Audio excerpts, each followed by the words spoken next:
Y professional predictors think differently. एक line है जो शायद तुम्हारी पूरी क्रिकेट प्रेडिक्शन की सोच बदल दे। प्रोफेशनल प्रेडिक्टर्स प्रेडिक्शन सही करने नहीं आते, वो प्रेडिक्शन गलत होने से बचने आते हैं। पहली बार जब मैंने ये बात समझी मुझे भी अजीब लगी, क्योंकि मेरे लिए प्रेडिक्शन का मतलब था विनर बताना। लेकिन प्रोफेशनल्स का फोकस विनर बताने पर नहीं होता, उनका फोकस होता है गलत रीजंस की वजह से विनर ना बताना।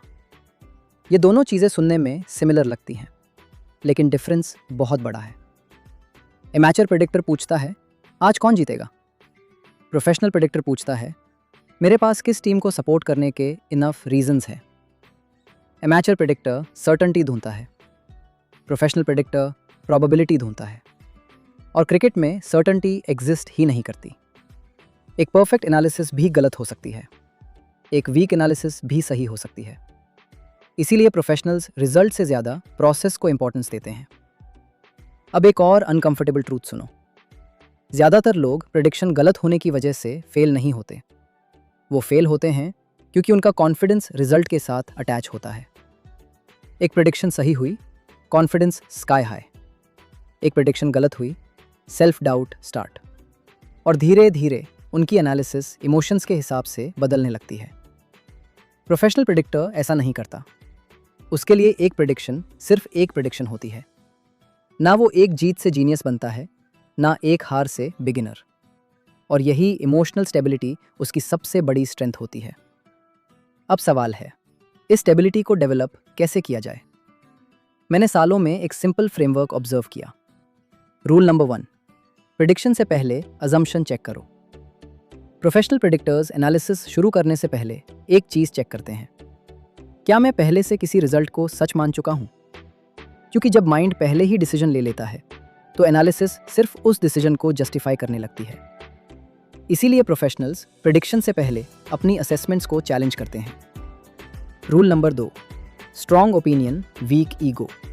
प्रोफेशनल प्रेडिक्टर अपनी प्रेडिक्शन को डिफेंड नहीं करता, वो उसे टेस्ट करता है।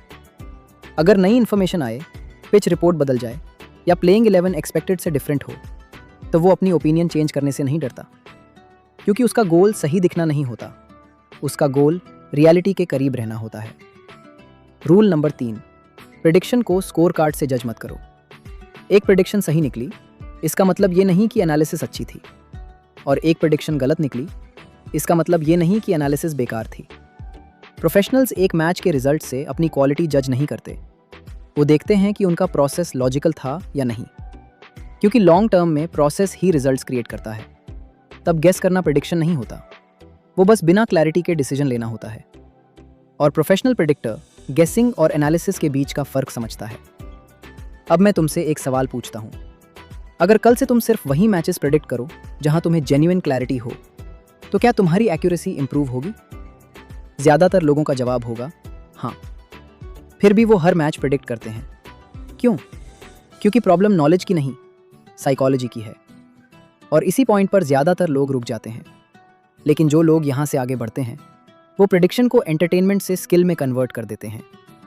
और वीडियो के फाइनल पार्ट में हम बात करेंगे उस माइंडसेट की जो एवरेज प्रेडिक्टर को कंसिस्टेंट प्रेडिक्टर बनाता है। एक ऐसा माइंडसेट जो तुम्हारी प्रेडिक्शन एक्यूरेसी से पहले तुम्हारी सोच को इंप्रूव करता है। और शायद वही चीज़ सबसे ज़्यादा इंपॉर्टेंट है।